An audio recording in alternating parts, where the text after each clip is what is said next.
1996년 겨울. 삼수 시절 마지막 입시 준비를 위해 지방에서 서울로 상경하였다. 겨울의 빛은 낮고 길었다. 그날 오후 나는 어깨에 두른 두꺼운 스케치북이 불편하다는 사실조차 잊은 채 학원 건물 앞에 멈춰 섰다. 서울 대방동 회색 건물의 4층. 모퉁이에 붉은색으로 적힌 미술 실기 전문이라는 현수막이 쓸쓸히 흔들리고 있었다. 문을 열고 들어서자 연필 가루와 물감 냄새가 뒤섞인 공기가 폐로 스며들었다.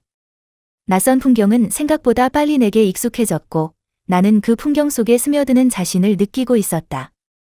누군가의 구령 소리, 석고상의 윤곽을 따라가는 연필 소리, 그리고 그 사이사이로 흘러나오는 숨소리들. 그 안에서 유일하게 정적을 품고 있는 한 사람이 있었다. 그였다. 검은 맨투맨 티셔츠 위에 남색 작업용 앞치마. 오른손엔 목탄 자국이 묻은 채로 스케치를 보고 있었고 왼손은 교탁 모서리를 가볍게 짚고 있었다. 기울어진 빛 아래서 그의 여벌굴은 마치 드로잉처럼 단정하고 차가워 보였다. 내가 그를 인식한 건 불과 몇 초도 되지 않았지만 그 순간 내 심장은 이유를 모른 채 떨리고 있었다. 그건 놀람도 흥분도 아닌 무언가 내 안에서 조심스레 틈을 여는 감정이었다. 아, 너가 새로 온 친구구나. 그의 말에 내가 고개를 들었을 때 그와 처음으로 눈이 마주쳤다. 정확히 말하면 나는 그의 눈을 보지 못했다. 나는 고개를 들었지만 눈은 도망쳤다. 그리고 그 순간 내 손에서 붓이 미끄러졌다. 툭 소리를 내며 바닥에 떨어진 붓. 마치 내가 스스로를 흘려버린 것 같았다. 그는 아무 말 없이 걸어와 붓을 집어들었다. 그리고 천천히 내 손을 향해 내밀었다. 그의 손가락은 길었고 조금 차가웠다. 하지만 그 안엔 조심스러움과 무게가 공존하고 있었다. 떨지 마, 처음엔 다 그래. 그 말 한마디가 겨울 바람보다 더 깊게 내 피부 속으로 들어왔다. 나는 말없이 붓을 받아들었지만 그 순간부터 내 손가락은 언제나 조금씩 흔들리기 시작했다. 그가 누구인지, 어떤 사람인지 몰랐다. 하지만 단 하나. 나를 본 사람이라는 느낌만은 확실했다. 나를 단순한 학생이나 수강생이 아닌 누군가로 바라봤다는 그 시선이 내 안에 어떤 가느다란 끈을 눌러 당겼다. 그날 이후 나는 그를 스케치북에 담지 못했다. 대신 그를 따라 내 눈동자가 그리기 시작했다. 그의 걸음, 그의 말투, 책상 위에 놓인 물통의 위치까지. 나는 조용히, 그러나 확실하게 그에게로 기울고 있었다. 우연일까? 그가 내 붓을 집어든 그날 이후 나는 실기실의 구석 자리를 고집하지 않게 되었다.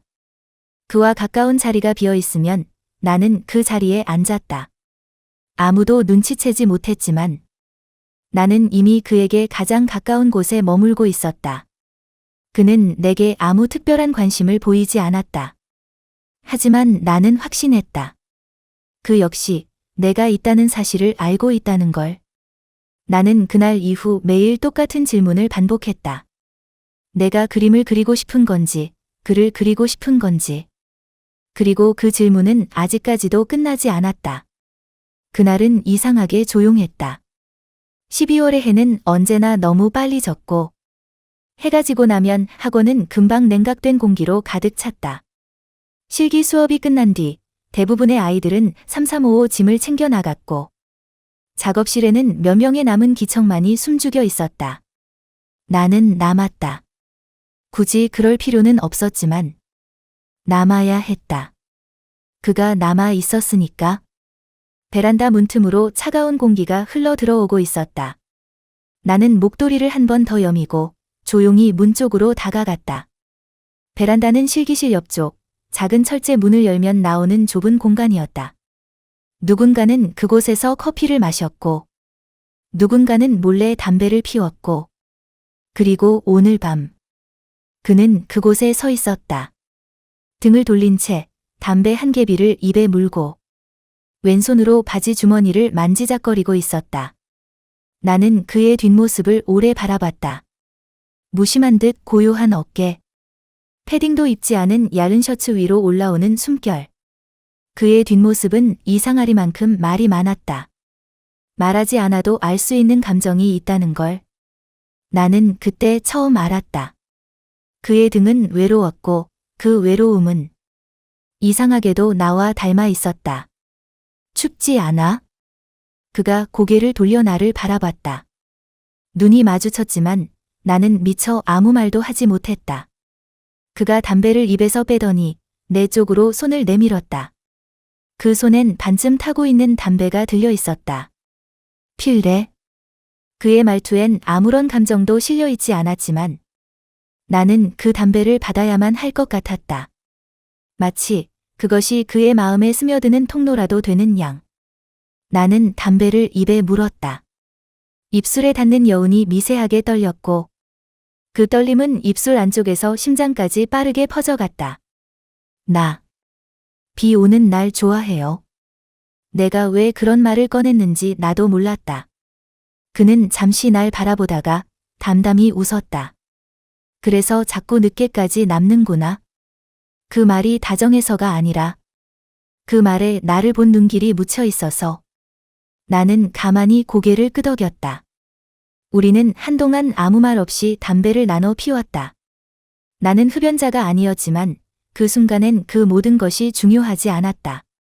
나는 그와 같은 공기를 나누고 있었고 그와 같은 정적을 공유하고 있었으며 그와 같은 계절 속에 같은 색으로 머물고 있었다. 혼자 사는 거야? 그의 질문이 느리게 떨어졌다. 나는 고개를 끄덕였다. 반갑산데 찾아서요. 걸어서 10분쯤. 부모님은 괜찮으시고? 걱정하죠. 근데 멀리 있으니까 잘 모르기도 하고요. 그는 고개를 살짝 끄덕였고 다시 시선을 멀리 돌렸다. 그의 눈동자에는 베란다 밖 가로등 불빛이 작게 떨리고 있었다. 그때 나는 그가 어쩌면 매일 밤 이 자리에서 누군가를 기다려왔던 건 아닐까 하는 생각을 했다. 그 누군가가 나이기를 그 순간만큼은 원했다. 담배는 점점 짧아졌고 불빛은 점점 희미해졌다. 그가 마지막 한 모금을 들이마신 뒤 담뱃재를 털며 내게 말했다. 안 춥게 해, 감기 걸리지 말고. 그 말이 그렇게 깊게 박힐 줄 몰랐다. 그는 아무렇지 않게 안으로 들어갔고 나는 한참이나 그가 서 있던 자리에 그대로 서 있었다. 그 자리엔 아직 그의 체온이 남아있는 듯했다. 아니, 어쩌면 그날 이후로 나는 그 체온을 기다리게 되었는지도 모른다. 그날 이후 내 그림은 달라졌다. 누가 봐도 알 수 있었다. 선이 불안정해졌고 붓끝은 매번 망설였다. 하지만 나는 그 변화를 지우려 하지 않았다. 오히려 그 변화 속에 숨었다. 감정이 흐르는 선을 나는 그에게 들키고 싶었다. 처음으로 그를 따라 그리기 시작한 건 석고상이 아니라 그의 손등이었다. 그가 교탁 위에 손을 올려놓고 강의를 할 때면 나는 몰래 그 손을 스케치했다. 관절이 선명한 손마디, 연필심에 물든 손톱의 자는. 그건 아무도 눈여겨보지 않는 하지만 나만 알고 싶은 풍경이었다. 나는 실기노트 맨 뒷장에 그를 그렸다. 그의 옆모습, 그의 어깨선, 그리고 그가 웃을 때 미세하게 움푹 들어가는 볼의 곡선까지. 나는 그를 그릴 때마다 내가 살아있다는 걸 느꼈다. 이상하게도 그가 수업 중에 내 그림을 들여다보는 순간마다 나는 가슴이 답답해졌다. 창피함이 아니라 그의 시선이 내 그림을 넘어 내 안쪽까지 들여다보고 있는 것 같았기 때문이다. 너는 손의 구조를 보는 방식이 특이하네. 그가 내 드로잉을 들고 한참이나 바라보다가 말했다. 나는 고개를 숙였다. 그 말을 듣고 있는 내 심장은 너무 커져 있었고 목덜미까지 뜨겁게 올라왔다. 이렇게 잡는 애, 드물어. 더 하듯이 해. 그의 말 한마디에 나는 며칠 밤을 더 그 손을 그렸다. 그날 이후로 그는 자주 내 뒤에 섰다. 그의 그림자, 그의 향기, 그리고 그의 숨결이 내 어깨 위로 내려앉았다. 나는 손을 멈출 수 없었다. 선을 긋는 내 손이 그에게 더 가까워질 수 있다는 착각을 버릴 수 없었기 때문이었다. 그날도 그가 내 뒤에 서 있었다. 나는 아무 말도 하지 않고 드로잉북을 넘겼고 그는 천천히 내 옆으로 앉았다. 조용한 실기실. 다른 학생들은 각자의 작업에 몰두해 있었지만 우리는 아주 작은 세계를 공유하고 있었다. 요즘은 뭘 그리고 싶어? 그의 물음에 나는 한참이나 대답하지 못했다. 말을 꺼내면 그림이 아니라 당신을 그리고 싶어요. 라는 말이 나올까봐. 선생님은요? 내가 질문으로 되묻자. 그는 아주 미세하게 웃었다. 요즘은 누군가의 시선을 따라가게 돼. 그 말은 마치 내가 하는 짓을 이미 다 알고 있다는 듯한 말이었다. 나는 시선을 피하지 않았다. 도망치지 않았다. 그의 눈을 똑바로 마주 보았다. 그날 밤 나는 집에 돌아와 거울 앞에 앉아 내 얼굴을 그렸다. 그러고 나서 그 얼굴 위에 그의 손을 겹쳐 그렸다. 내 안에 무언가가 천천히 기울기 시작했다. 그를 향해 아주 천천히, 그러나 확실하게. 나는 이제 그림을 배우러 오는 학생이 아니었다. 나는 그를 사랑하기 위해 이곳에 온 사람이었다. 비는 오후부터 조용히 내리고 있었다. 투명한 물방울이 유리창을 타고 흘러내릴 때마다 내 속에 고인 감정도 스르르 따라 흘러내렸다. 오늘은 붓을 들어도 선이 잘 잡히지 않았다. 나의 손끝은 무언가를 그리는 대신 무언가를 기다리고 있었다. 그날은 금요일. 다들 일찍 집에 가는 날이었다. 나도 가방을 챙겨나가는 척했다가 슬그머니 실기실로 다시 들어왔다. 조용했다. 아니, 조용하다는 말로는 부족했다. 세상 전체가 내 숨결 아래 잠긴 것 같았다. 그는 창가에 서 있었다.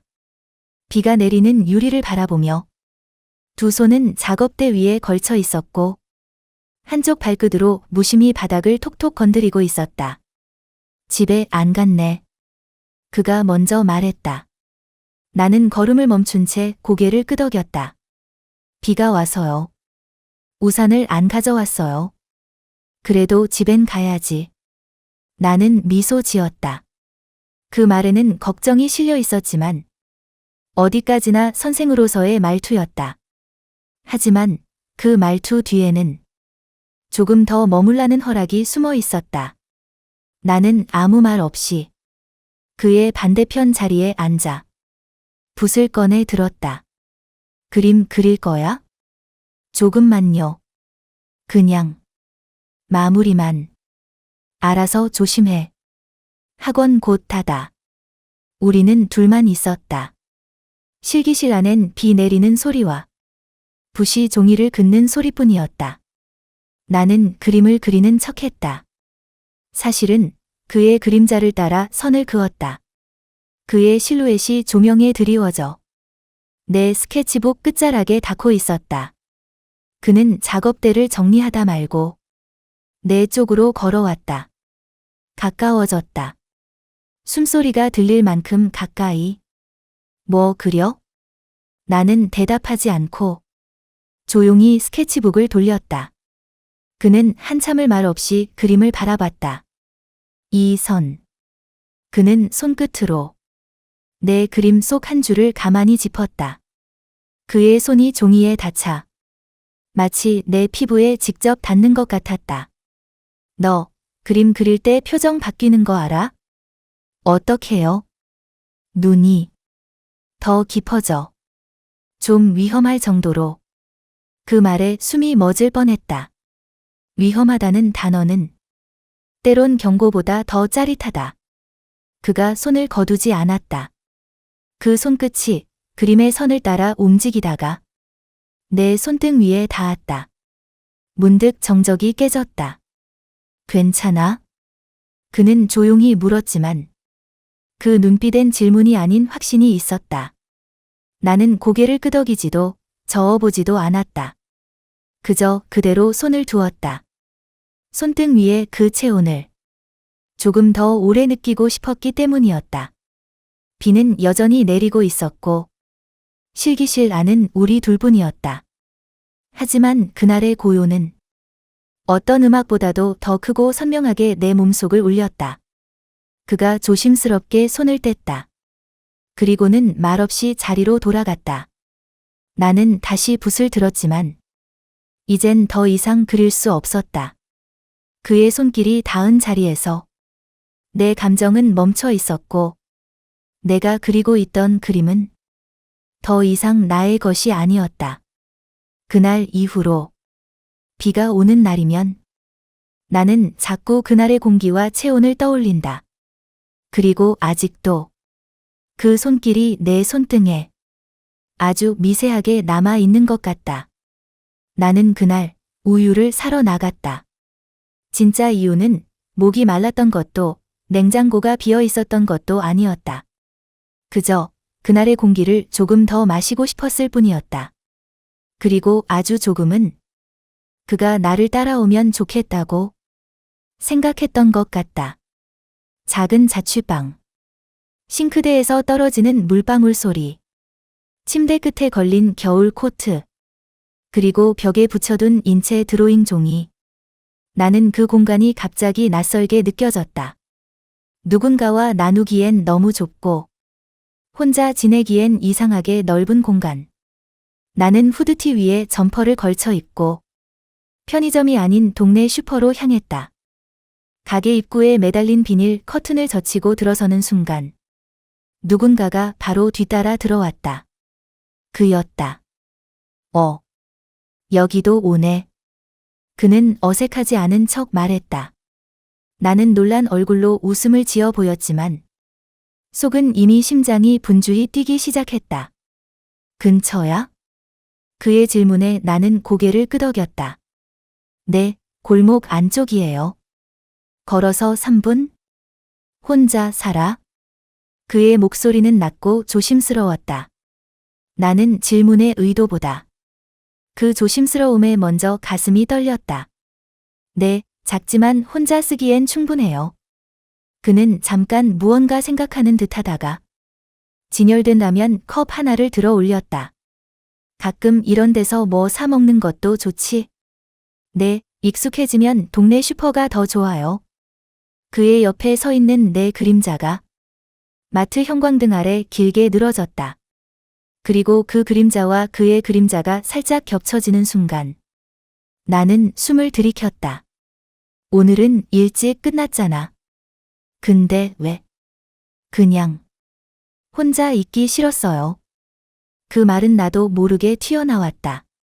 그는 조용히 나를 바라보았고 나는 눈을 피했다. 하지만 그 시선은 이미 내 귓볼까지 닿고 있었다. 그림. 보여줄래? 그 말은 아주 조용했지만 문을 여는 소리처럼 들렸다. 나는 고개를 들었다. 그는 장난스럽지도 무겁지도 않은 표정으로 나를 바라보고 있었다. 진심과 망설임, 관심과 침착함. 그 모든 것이 조심스레 포개진 얼굴. 지금요? 아니면 나중에라도. 그는 천천히 말을 덧붙였다. 그림이라는 게 누가 봐줘야 완성되거든. 그 말을 들었을 때 나는 그림이라는 단어보다 나를이라는 단어를 먼저 들은 것 같았다. 지금 봐요. 나는 그렇게 대답해버렸다. 내가 먼저 문을 열었다. 그리고 그는 그 문을 따라 들어올 준비가 되어 있었다. 집으로 향하는 길. 나는 평소보다 천천히 걸었다. 그가 내 뒤를 따라오는 발소리를 들으며 그 거리만큼 나의 마음도 그에게 조금씩 다가가고 있었다. 그의 발걸음은 가볍지도 무겁지도 않았다. 그건 마치 지나치지 않으려는 사람의 조심스러움 같았다. 나는 생각했다. 만약 그가 오늘 나를 따라오지 않았다면 나는 이 감정을 언제쯤 꺼내볼 수 있었을까? 문 앞에 섰을 때 내 손은 약간 떨리고 있었다. 하지만 나는 그 문을 열었다. 그리고 그가 그 안으로 들어오는 순간 겨울밤의 공기가 내 방 안으로 함께 따라 들어왔다. 문이 닫히는 소리가 났다. 낯선 발소리가 내 방 안을 조심스럽게 더듬었다. 나는 현관 앞에서 서성이던 그에게 말없이 슬리퍼를 내밀었다. 그는 받아들었고 한 발 한 발 신중하게 안으로 들어왔다. 작은 방이었다. 싱크대 하나, 1.5인용 침대 하나. 책상 위엔 말라가는 붓들. 그 옆으로 반쯤 채워진 물통. 그리고 덜 말라 벽에 기대어 놓은 내 그림들. 그는 아무 말 없이 둘러보았다. 나는 코트를 벗어 의자에 걸쳤고 그 역시 앞치마를 벗어 손에 들고만 있었다. 그 조용한 손짓조차 내겐 어딘가 간질거리는 감각으로 닿았다. 앉으세요. 나는 테이블 앞 의자를 손으로 가리켰다. 그는 천천히 앉았다. 의자 등받이에 등을 기댄 채 여전히 방 안 구석구석을 눈에 담는 중이었다. 여기서 혼자 그려요? 네, 주로 밤에요. 조용하니까. 이런 곳이 오히려 잘 나올 수도 있지. 그는 창밖을 잠깐 바라봤다. 어둠과 형광등, 그리고 작은 방 안의 정적. 그것들이 만들어낸 이상한 고요 속에 그의 목소리만 유난히 선명했다. 나는 책상 옆에 붙은 내 그림들을 꺼냈다. 반쯤 완성된 자화상, 해부학 스케치, 그리고 그를 따라 그린 손 그림들. 그는 한 장 한 장 넘기며 보았다. 말이 없었다. 말이 없다는 것이 더 많은 말을 품고 있다는 걸 나는 이제 조금씩 알게 되었다. 그의 손끝이 멈춘 그림은 붓선이 비정상적으로 흔들린 것이었다. 이건 그가 고개를 기울였다. 왜 이렇게 급하게 그렸어? 그날은 마음이 복잡했어요. 어떤 마음? 그 질문은 너무 직접적이어서 나는 대답하지 못했다. 그는 더 이상 묻지 않았다. 대신 그림에서 손을 떼며 말했다. 내 그림은 내 얼굴이랑 닮았어. 어떤 부분이요? 지워지지 않는 선. 그 말에 나는 시선을 책상 위로 떨어뜨렸다. 지워지지 않는 선.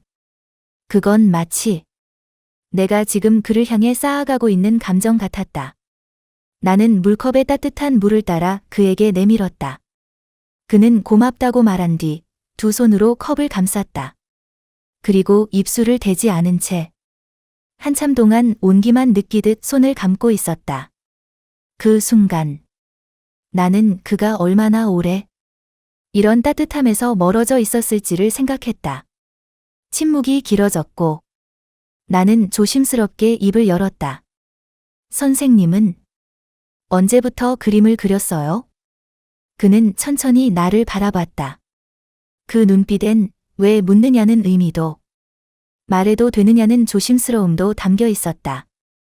군대 다녀오고 25쯤? 늦게 시작하셨네요. 그때 처음으로 뭔가 내가 나인 것 같았다. 그런 느낌. 나는 그 말에 조용히 고개를 끄덕였다. 어쩌면 지금 나도 비슷한 시간을 통과하고 있는지도 모른다고 생각했다. 내가 나인 것 같다는 감각. 그건 지금 그 앞에서 말없이 앉아있는 이 순간이었다. 그는 컵을 테이블에 내려놓았다. 그리고 조용히 내 그림 쪽으로 손을 뻗어 한 장을 꺼냈다. 손에 드로잉이었다. 내가 그의 손을 보고 그린 비밀스러운 습작. 이거. 그가 작게 웃었다. 내 손이지? 나는 숨을 들이켰다. 티 나요?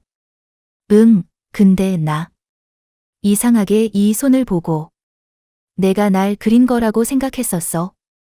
그날 처음 봤을 때부터 나는 아무 말도 할 수 없었다.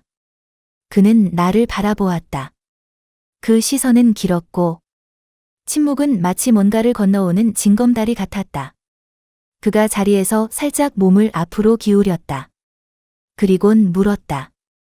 혹시 내가 지금 여기 있는 게 불편해?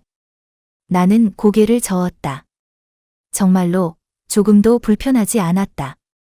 오히려 이 순간이, 내 방이, 내 공기가 그로 인해 처음으로 안정된 느낌이었다. 그는 미소 지었다. 그리고 더는 묻지 않았다. 그날 밤, 우리는 아주 작은 침묵을 공유했다. 그것은 말보다도 더 분명한 허락이었다. 무언가 시작되고 있다는 것에 대한 서로의 암묵적 동의. 그는 떠나지 않았다. 시간은 이미 자정 가까이 다가갔고 거리는 어둠과 적막으로 가득 찼지만 그는 여전히 내 방 한구석에 앉아 있었다. 라면 하나를 나눠 먹고 나서 우리는 마주보지 않은 채 나란히 침대에 앉았다. 이 좁은 방에서 할 수 있는 행동이란 게 많지 않았다. 하지만 그 밤, 우리는 무엇을 해야 하는지를 잘 알고 있었다. 라디오에서 흘러나온 음악이 그의 손끝을 따라 내 손등에 닿았다. 그건 무심한 접촉이었다. 그러나 그보다 더 의도적인 침묵이었다. 지금 가면 후회할 것 같아서 그가 말했다.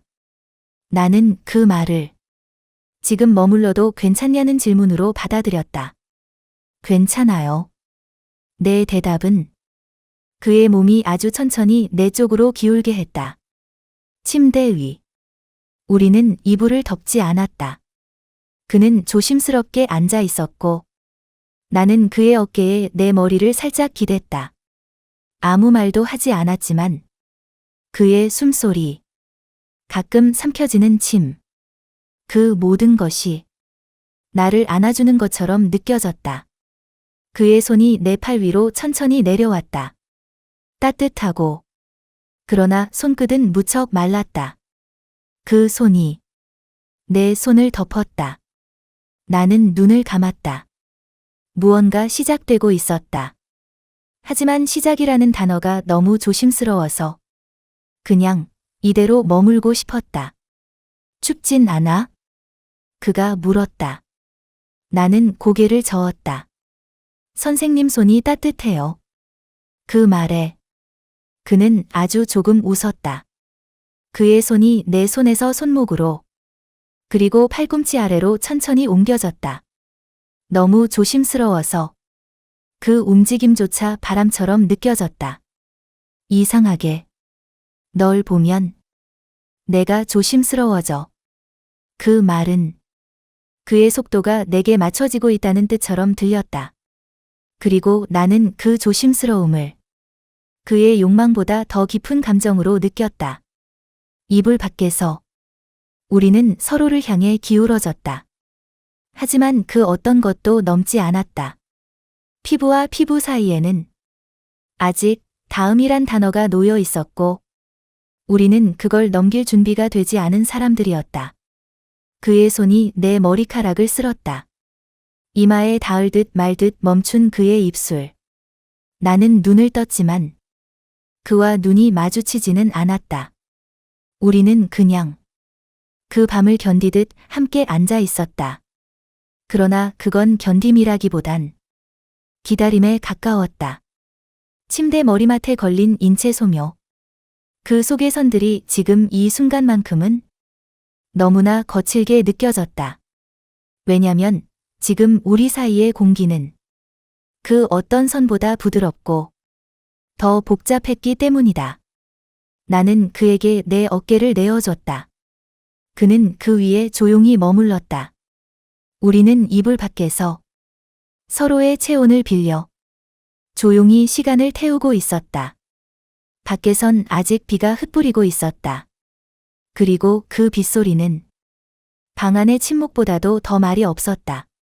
나는 그가 사는 동네를 처음 들어봤다. 버스 노선도에선 늘 스쳐 지나가기만 했던 이름. 보라매.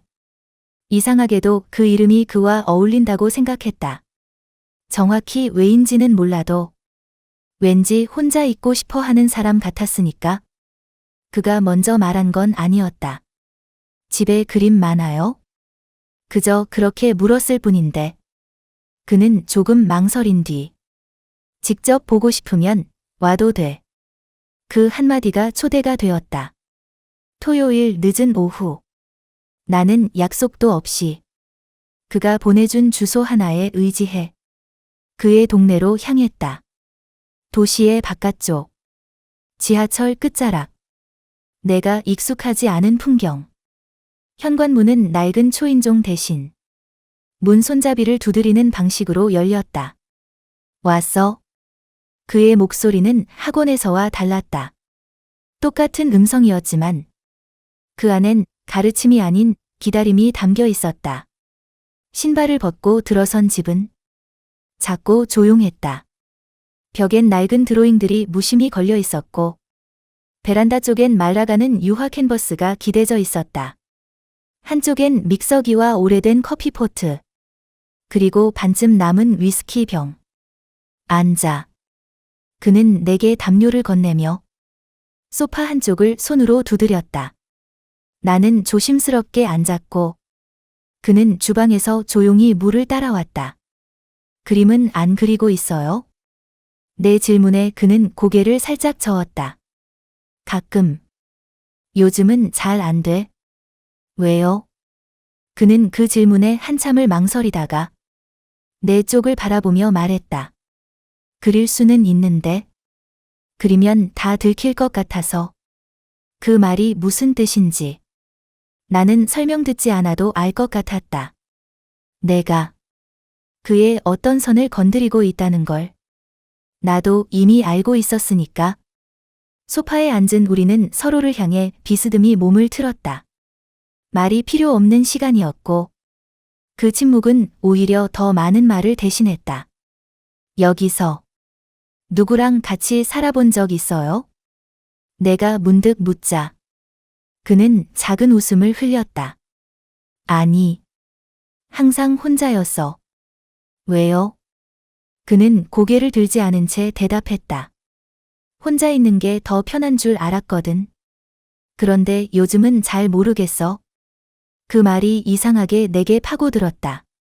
나는 말없이 고개를 숙였고 그 순간 그의 손이 조용히 내 무릎 위로 얹어졌다.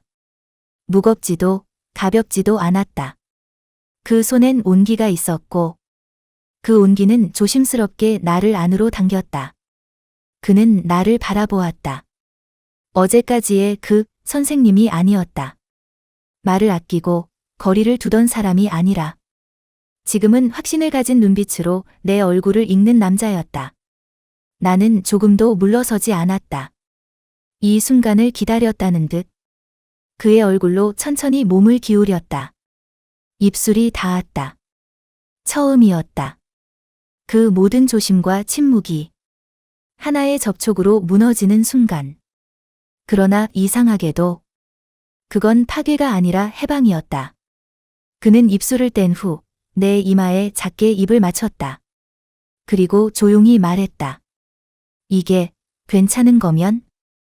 나 계속 안아도 돼? 나는 대답 대신 그의 가슴께로 얼굴을 묻었다. 그의 품은 따뜻했다. 그리고 그 온도는 지금껏 내가 알던 그 어떤 계절보다 깊고 고요했다.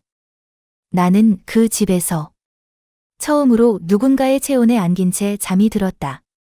그가 선생이 아니었던 밤. 나는 그의 학생이 아니었다. 우리는 누구의 역할도 아닌 서로의 몸과 마음으로만 존재하는 두 사람이었다. 나는 그날 밤 그의 품 안에서 잠이 들었다. 그리고 그 다음 순간 그의 손이 내 뺨을 감싸 안고 있었다. 어둠 속에서 우리는 더 이상 말이 필요 없었다. 낮에는 멈칫하던 시선, 불안하게 흔들리던 손끝, 모든 것이 조용히 다가와 내 몸 위로 포개졌다. 그의 입술은 차가웠다. 그러나 그 차가움은 단지 긴장과 갈증이 만든 온도였다. 나는 그에게 허락했다. 몸을, 마음을, 시선을. 그 어느 것 하나 비껴나가지 않도록. 그의 손이 지나가는 자리마다 내 피부는 새로 태어나는 것 같았다. 그는 조심스러웠다. 그러나 그 조심스러움 속엔 더 이상 참지 못하겠다는 갈망이 있었다. 셔츠 단추를 하나씩 풀어가는 그의 손이 사람의 손이 아니라 오래 굶주린 짐승처럼 느껴졌다. 괜찮아. 그가 물었다. 나는 그 물음에 고개를 끄덕이려 했지만 이미 나는 말을 할 수 없었다. 숨결이 얽히고 그의 가슴이 내 가슴 위로 내려앉을 때 내 모든 감각은 그를 품는 데 쓰이고 있었다. 그는 내 위에 엎드려 오래도록 움직이지 않았다. 그저 숨을 천천히 쉬었다. 마치 그 고요가 이 밤이 무너지지 않길 바라는 사람처럼. 나는 그의 등 위에 손을 얹었다. 그리고 그의 등뼈를 따라 손가락을 움직였다. 그것은 위로였고 동시에 초대였다. 이렇게 하고 싶었던 거야? 그의 입술이 내 목덜미에 닿으며 속삭였다. 나는 고개를 끄덕였다. 그러나 정작 그보다 더 원하고 있었던 사람은 그였다. 그는 목이 말랐다. 그것은 눈빛으로도 입술의 열기로도 알 수 있었다. 나는 그의 갈증에 몸을 맡겼다. 그가 내 다리를 들어 올릴 때 나는 이게 마지막일 수도 있겠다고 생각했다. 이 이상 더 깊을 수는 없다고 믿었기 때문이다. 그러나 아니었다. 그는 내 안으로 조금씩 천천히 그러나 아주 확실하게 들어왔다. 숨소리가 달라졌다. 그의 이마가 내 어깨에 닿았고 나는 그 온도에 눈을 감았다. 모든 것이 흐릿해졌다. 그러나 한 가지는 분명했다. 이 사람은 지금 이 순간 나보다 더 간절했다는 것. 그는 사랑받고 싶어 했고 그 사랑을 내 몸속 어딘가 깊은 곳에서 찾고 있었다. 나는 그를 안았다. 그가 움직일 때마다 나도 그를 따라 움직였다. 우리는 서로를 밀어붙이지 않았다. 그저 서로에게 녹아내리는 중이었다. 긴 침묵 후 그가 천천히 내 이름을 불렀다. 그 이름 두 글자가 그의 입술에서 처음으로 흘러나왔을 때 나는 울 것 같았다. 고마워. 그 말이 그가 내 몸 위에 마지막으로 남긴 문장이었다. 나는 그가 나를 품었다고 믿었지만 어쩌면 그보다 더 정확한 표현은 내가 그를 감싸 안은 밤이었다. 그날 이후 나는 그림을 그리지 않게 되었다.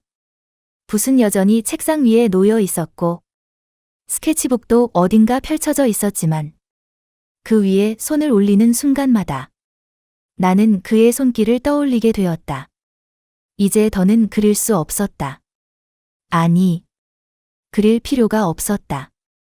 내 안에 가득 찼던 갈증, 무언가를 그려내고자 했던 열망은 그의 몸과 숨결 안에서 모두 다 흘러나가 버린 것 같았다. 그는 한 번도 약속하지 않았다. 우리라는 말도, 다음이라는 말도, 그저 그날 밤 우리는 서로에게 몸을 내주었고 아무 말 없이 아침을 맞았다. 햇살이 커튼 틈으로 들어올 때 그는 나보다 먼저 일어났고 나는 그의 등을 바라보며 작게 입을 열었다. 선생님. 그는 돌아보지 않았다. 하지만 말했다. 여기까지만 할까? 그 말은 무심하게 들렸지만 나는 그 안에 모든 책임과 무게가 담겨 있다는 걸 알았다. 나는 고개를 끄덕였고 그는 조용히 웃었다. 그 웃음은 미안함과 안도 그리고 아주 깊은 아쉬움이 섞여 있었다. 그렇게 우리는 끝을 말하지 않은 채 마지막을 만들었다. 학원엔 더 이상 나가지 않았다. 출석을 확인하는 전화를 몇 통 받았지만 나는 응답하지 않았다. 그도 마찬가지였다. 우리는 아무 말 없이 서로를 우리의 과거로 밀어 넣었다. 자취방에 혼자 남은 날들. 나는 하루에도 몇 번씩 그의 온도를 떠올렸다. 그가 커피를 따르던 손끝. 입을 맞추기 전에 침묵. 내 이름을 불렀던 낮은 목소리. 그리고 이상하게도 그 기억은 모두 그림보다 더 선명했다. 나는 어느 날 스케치북을 찢어버렸다. 한 장, 한 장. 그를 따라 그렸던 손과 눈동자, 그림자와 어깨선. 그 모든 것을 천천히, 조용히 찢었다. 그렇게 찢어야만 내가 다시 내가 될 수 있을 것 같았다. 그림을 그리지 않는 나. 그는 분명 그런 나도 괜찮다고 했을 것이다.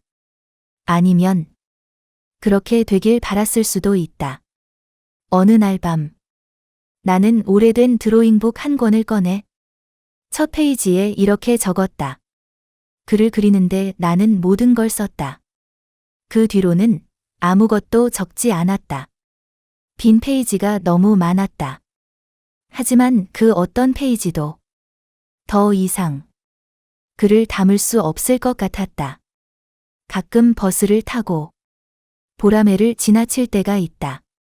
창밖을 보다 그의 집 근처일까 싶은 곳이 나오면 나는 무심한 척 조금 더 오래 바라본다. 그가 거기에 있을지, 그림을 다시 시작했을지, 혹은 다른 소파에 다른 누군가를 앉혔을지 아무것도 모른다. 그리고 그게 좋다. 왜냐하면 나는 이제 그를 닮지 않아도 그를 지울 수 없다는 걸 알고 있으니까.